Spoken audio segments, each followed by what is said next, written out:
Hello అందరికి ఈరోజు రావణ వధ గురించి చెప్దాం. సర్వాలంక భూషితుడిగా ఉన్న రావణుడు భూపతనం అయ్యాడు, మరణావస్థలో ఉన్నాడు.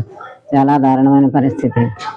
అప్పుడు ఎవరు హితో చెప్పినా ఎవరు హితో వినక ఇంత పరిస్థితిని తెచ్చుకున్నాడు.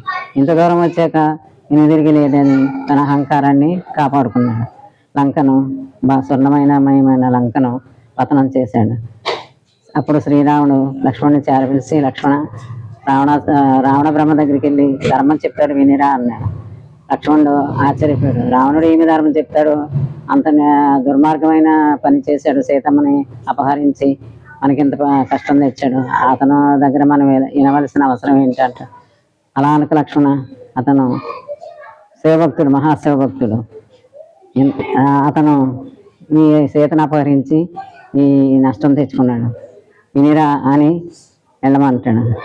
లక్ష్మణుడు